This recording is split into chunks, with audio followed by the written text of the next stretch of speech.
Go ahead and get started. It's 3 after, and I know you all are busy, and I welcome you to this webinar today on the 4th of December. We've made it to December. If it's your Friday, I'm glad you've made it to Friday of this week. Let you all police yourself to the extent that you can. Mute yourself if you don't mind, and we will have plenty of time for Q&A. This will be recorded. Let me make sure I did come off of pause. Yep, we are recording. So this slide deck, as well as this recording and the forms and everything, will be on the website, if not today, assuming we can edit it and get it posted by Monday. The form is already there, and we'll go through how to get there in a little bit. But I have here today with me Anderson, so he can answer some questions after the fact if you have burning questions about GIS or anything else. We have also others in the office that are available to you. So with that, I'll get started. I'm Leah. I'm the director here. I apologize for some of you that have seen this information before. This is my third time presenting it in as many weeks. So this should be relatively simple, relatively painless, and we will get going. So as you all know, we require an annual ECD certification and have since the wireless board. So this has been about a decades-long requirement of the board. It's in our administrative rules. And in the past, it's been a 2-pager. You sign off on it. Some other authorized signer signs off on it. It's notarized and then sent back to this office. So one of the things that we've really taken the last few months to do is take a step back from all the paper that we have coming into our office, and we're trying to make this form available to you online so that you can sign it and submit it, and you don't have to mail or submit or whatever by snail mail and paper, and that we will just take this as an upload on this document. So I'm not going to click on this link yet. Well, actually no, I'll come back to that. So I'm going to go through the form with you all. There are some additions. It is expanded. Please don't be overwhelmed by the content. These are things that we have been asking you a little along all throughout the year, and we thought this is the best way to get all of this information collected from you all in one fell swoop, and it will still be due January 31st, as it is each year for that fiscal year that it's currently in for the due date. And hopefully this will help us further our cause as far as reporting to the federal level and all the stuff that we have to do state-wise to state government reporting, reports to the legislature, all of that sort of thing, as well as collect pertinent information from you and about your operations. Another thing that this will help is help us answer questions asked by you about you. We have no less than, a handful of questions posed to us weekly about composition of boards, bylaws, call volumes, who has what contracts, those sorts of things. This is going to help us answer those questions for you, because we have to go to a bunch of different sources, usually dated, to give you that information. So that's why we're asking for this. So I'm just going to get started with the annual certification. These are direct screenshots from the forms themselves. So this is what it'll look like to you. Whenever you click on the link, you'll go here. From the pull down menu or drop down menu, you will choose whatever ECD that you're answering on behalf of. If you'll type the first couple of letters, it will come up. There's functionality within the form. I think it only shows the first 50 or the first 30 or something, but if you'll type M-A or whatever, if you're looking for Marengo County, the M's and the A, the MAs will come up. So that should not be easy to find. We have tested that. We found a little bug with that, and we think we have that worked out. So if you all encounter that, please let us know, and we will get that fixed. So moving on, this language, as far as the undersigned authorized officials do hereby affirm and attest, that is the exact same language that is on this form that you complete for us every year. You have a signature box, and you can pick from the date selector, print the name of the official, the title of the official, and move on to the next page. So this is simply replaces what you've been doing. The next one is the contact list. So I'll just tell you that we have had an inordinate amount of change in the last year or so, more so than I can remember since being in this office, of in management positions or supervisor positions or at the district level and PSAP level, and some that we didn't know about until weeks or maybe months after the fact. So this is where we're going to collect your director name, your operations manager name, your distribution contact, things like that. We do understand that every district does not necessarily have an operations manager or a training officer or something like that. We completely understand. So just put either not applicable or same as above if one person is filling multiple roles. At least let us know who that is. Yes, all of these fields for the most part are required, so you will have to put something in them. So don't just attempt to skip over them. You'll get basically an error message that you don't have a required field filled out. Same thing with training, GIS contact. You'll see a few little things sprinkled in here beyond just the contact information of an email name, a contact name, a phone number, things like this. I will promise you that we will not share this. This is for internal use only. This is not to be shared with any other vendor, salesperson, anything like that. This is for internal use only. So please keep that in mind. But you will see some other little questions sprinkled in and through here, like GIS specific software. What do you use, if any? And like describe the procedure for a citizen to request an address. Almost daily we get a call here that says, hey, I need a 911 address. What do we do? And basically when we ask the folks what jurisdiction they're in, we'll direct them to you. But some of you have an online form. Some of you have a blanket email address that you have X, Y, and Z that you need sent to that email address, and then the addressing coordinator or whomever in your county or jurisdiction handles that answers that on whatever their schedule is. But these are the things where we like to direct people so that maybe it doesn't land in your center or land on your desk if there's somebody else responsible for it. So do take the time to describe your procedure for how a citizen asks for an address and any GIS specific software that you use. That's helpful to us because as we get into our GIS project, even more so, there are other perhaps options for GIS specific software that we can facilitate at the state level and maybe save you some dollars down the road.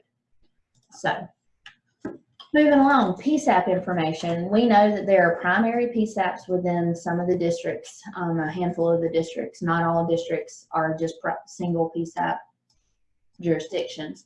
So we are asking you to fill out the information for your primary PSAP. And by primary PSAP, we mean textbook definition of where a 911 call taking center, where 911 calls are delivered, not transferred to, but delivered primarily. So we need to know how many seats are in those primary PSAPs. We need to know if any of those receive funding from you, like if you're an administrative ECD office and you send funds out to the PSAP.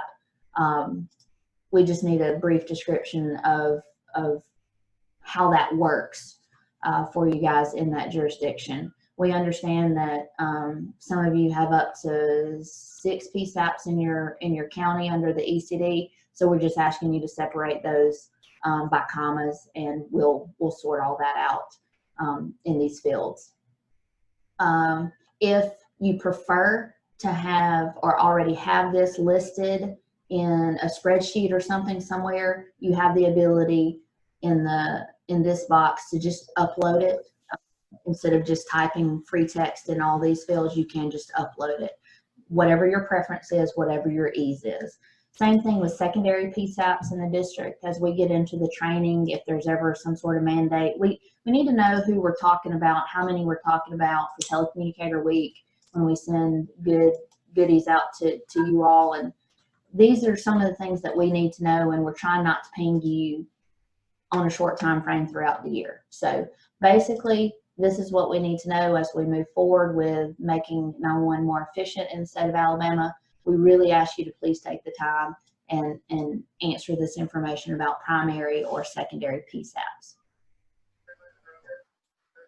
Again, if you want to put this in a spreadsheet and upload it, you have that ability, and that would make it maybe a little bit easier for some of you that have an inordinate number of maybe dispatch centers or private ambulance services, things like that in your county or jurisdiction. Another thing that we ask you all, we are required to report to Congress annually, and we are required to report to the National 911 Office. We have to do that, one, by law, and then two, to be eligible for grant dollars here in this office at the state level. So this is when we ask you all to report to us so that we can report to them. Yes, we understand that we have a network deployed here in Alabama, and we're very, very close to having all the districts on it. However, we need to know that our analytics that are being collected and the call volumes and counts and things like that are correct. We need to make sure we have things labeled properly. We need to be sure that we have things tallying and averaging and totaling correctly. So what we would ask you to do is look at your CPE or whatever your reporting mechanism is for your call taking, and give us the most recent 12-month period of call counts, wireline, wireless, VoIP, text sessions, inbound, outbound, those sorts of things, because we want to, one, double check that we don't have some other, kink in the collection that we're doing at the network level. We need to be sure that and I would tell you that I would pick calendar year 2020 would be probably the best time frame to pick from the most recent 12 months, because you'll probably be collecting this data and submitting this data in January. Moving on, we have a lot of questions that come from districts regarding board meetings, board bylaws, local board compositions, and all of those sorts of things. So we are going to take it at y'all's suggestion to just kind of develop a repository for local board data. And if you all want to share your bylaws and don't mind it being shared with other people, or if you do mind it being shared with other people, would you mind us redacting it and being able to share it to others? Because a lot of the ECDs incorporated or did whatever they did to become official back in the 90s, and they're seeing that their bylaws need to be updated, or some things need to be changed, or whatever. So a lot of you are looking at that, and we would like to have a library for you all to pull from if you need that. So what we're asking for is ECD board member names, address, term, expiration dates, your schedules of board meetings, and then your bylaws if you have any. Again, these are documents that you can just upload for us. You don't have to retype them or copy and paste or anything like that, but you can upload these, and we'll begin this library for whomever might need it. Again, this also helps us answer questions when the examiners come to us and begin, particularly your biennial audits. Sometimes they're asking us for data that perhaps we could kind of have them have in their repository ahead of time, so it makes it a little less invasive on you whenever you have your biennial audit from them. That segues nicely into audits. We did a survey earlier this year about audits. We're trying to figure out how many of you have audits by independent firms, how frequently they're conducted, if they're part of a larger county or municipal audit, what you're paying for it, what kind of the result is, and we're putting that alongside the $750,000 we pay the examiners based on our requirements of the law for them to examine you also, and maybe figure out a better way or a more efficient way or an easier way to do this. Or I don't know what this looks like, but we got a very poor response, like less than 50% responded to that particular survey this year, and we're just going to attempt that data collection again through this form. Also with training, so big announcement from a couple of weeks ago, the board awarded our learning management system to Virtual Academy. We've started contract negotiations with them, so that will be a platform or forum in which we will administer training, virtual announcements, all of that kind of stuff, certificates, testing, it runs the gamut, but all of the training. So we need information from you all about how training works within your organization and how we may assist you. We've already had, I think, 3 districts come forward to us to say that they happen to already have a contract with Virtual Academy. So that's one thing that we're doing in our contract negotiations with them, is to make sure existing customers in the future, the board can take over their cost for that contract, so that lessens the cost for the districts moving forward. We need to know if you're an APCO shop, if you're a PowerPhone shop, those sorts of things, because as we plan to continue training in the future, we want to be sure we're not duplicating efforts, and we're not duplicating the spending of money on some of the same things. So that would be very helpful if you'll share with us what requirements you have in your center, what name brand or off-the-shelf training programs you use, and things like that. So we'd very much appreciate you taking the time to complete that. All right, systems. So I'll just tell you, you can't underestimate the amount of coordination it takes to deploy a network statewide.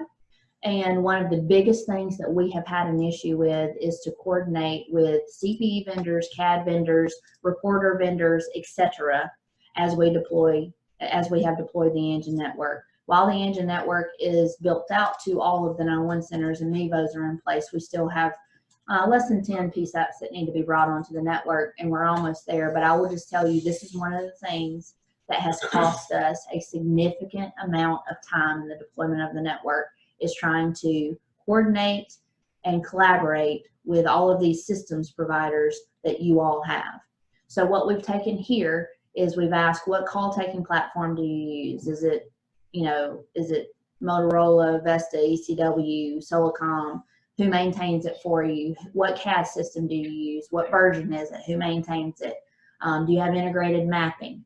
Do you have aerial imagery? What's your source for aerial imagery? There's some cost savings potential there. So this is why we need to know what systems you're using. If you're not exactly sure, that's fine. But if you know what platform it is, but you don't know what version you're on, that's okay. We just need to know some general things so that we know kind of what the combination for your PSAP is.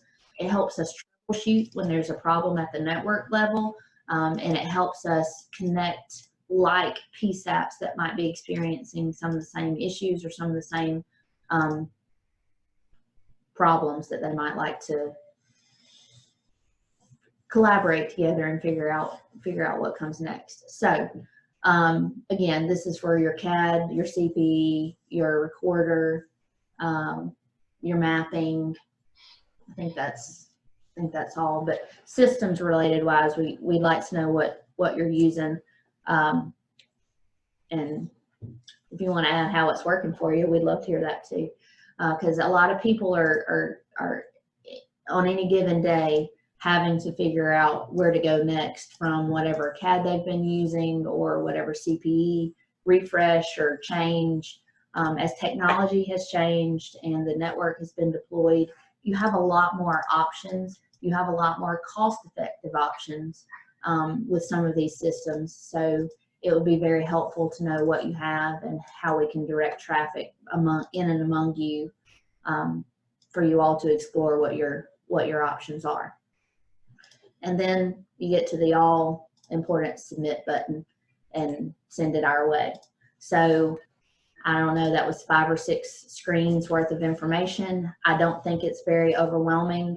We reviewed all the surveys that we've done in the past calendar year and tried to put that information into this certification. So that's where we are with the ECD certification. Again, this form is already up on the website. When we have this completed, the video downloads and we can get it spliced at the beginning. We'll get that uploaded with the slide deck and all the due dates and everything's there. So I'll show you, hopefully, like if you'll go to our website, pick from the pull down menu, ECD Annual Reporting. Sorry, I chose the wrong one. That's the stuff that was due last week. ECD Annual Certification Form. So if you'll go here, you can click on the form.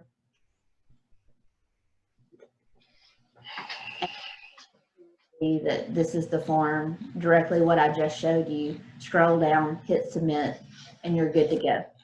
So with that, I'll go back and ask, do you guys have questions? You can unmute yourselves. I don't think we have anybody muted for any reason, but if you want to unmute yourselves, ask your questions, post them in the chat box. We'll put all this online, and if you have a question unrelated to the ECD certification, you can ask that too. The floor is yours. Thank you for your time.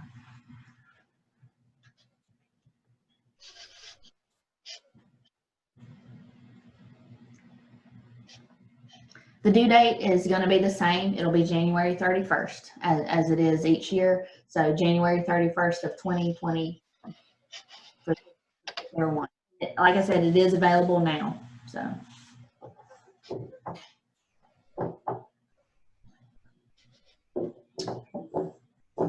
Any other questions?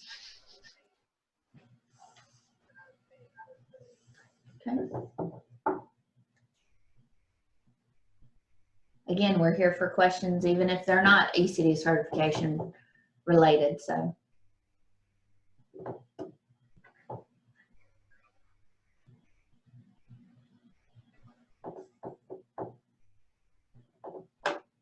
I don't see anybody mouth moving on the video, and that might be on mute accidentally. So, okay. With that, can you hear me?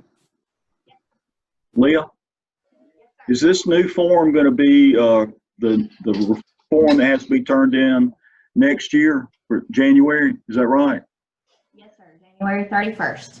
Okay. So it's same due date as it is every year. This form just is an online form versus the paper form you usually printed out and got notarized and signed. So. All right. Just making sure.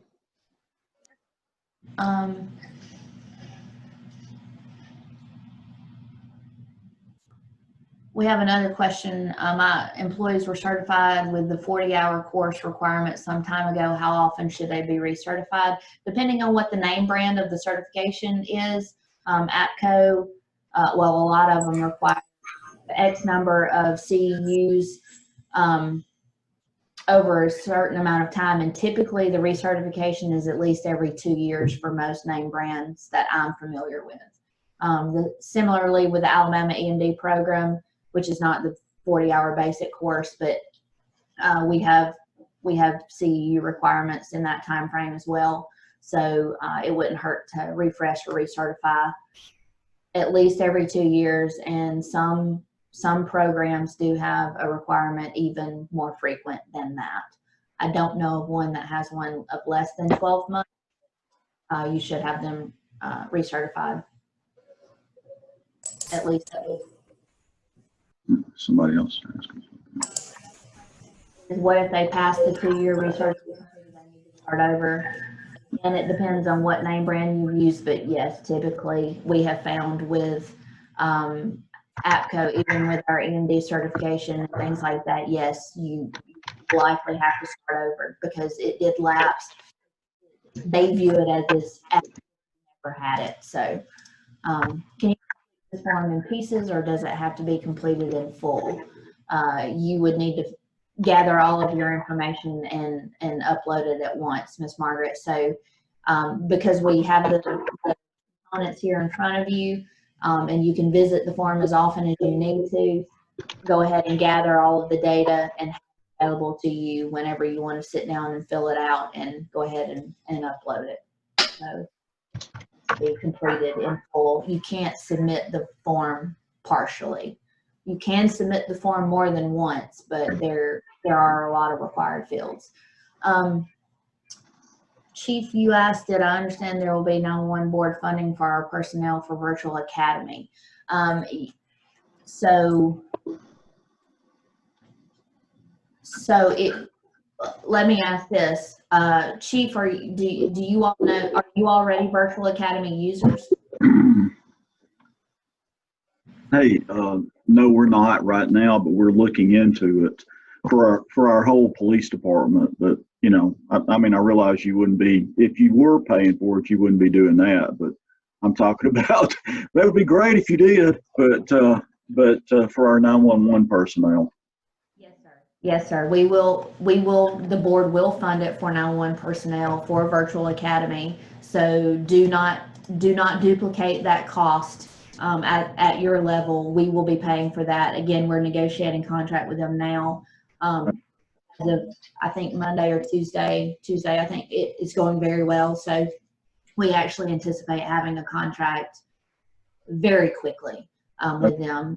We'll have an announcement to you all to get you all brought on board. So don't pay for that for your 911 folks. We got that.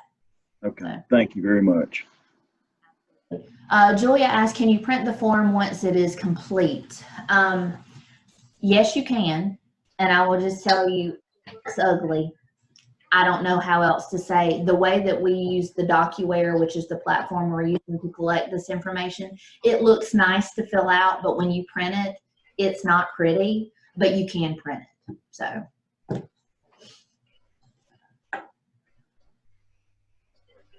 All right, anybody else? I think Anderson's itching to say something. I try to make him go a whole day without talking about GIS, but I can't. I hadn't been effective in that yet. I'm like Flo from the Geico commercials.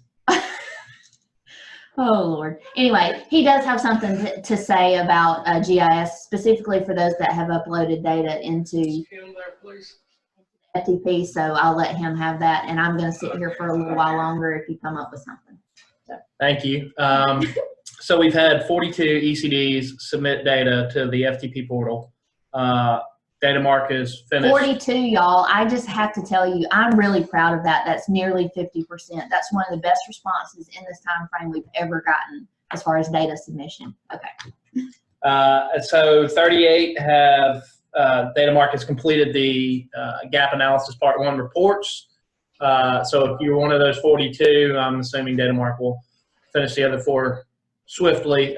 We will be reaching out to you to review that. It'll be a 1-by-1 basis, so it'll be an individual meeting with you and or your GIS professional to review what they suggest and or require.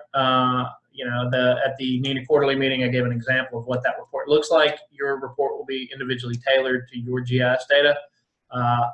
They will ask some things of you and re-return that data to the FTP, and at that point, you will be provisioned a copy of the validator license. There are 23 ECDs that have been passed the FTP link in the checklist. If you haven't uploaded your data, please do that. And there are 13 ECDs that I have yet to have any kind of conversation with, so I will be reaching out to you as well. Be looking for my name on an email or a phone call. That's all I have.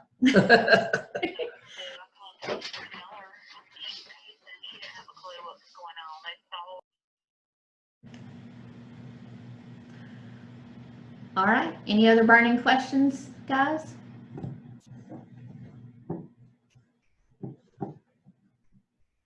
I will say you all should have gotten your cost recovery distribution last Monday, I think the 24th. So that is the next distribution that you see in your bank account. So if you didn't see that, let us know. It all went out on our end. That is not to be confused with your monthly distribution. That's why it was done separately, but that's in your bank account. Trying to think if there's anything else at this point. I don't think so. So with that, we'll bid you adieu, and we really, really appreciate your time, and we are here for you if you need us. So please don't hesitate to give us a call, and we'll be in touch. Stay safe, stay well, and talk to you soon. Thanks, guys.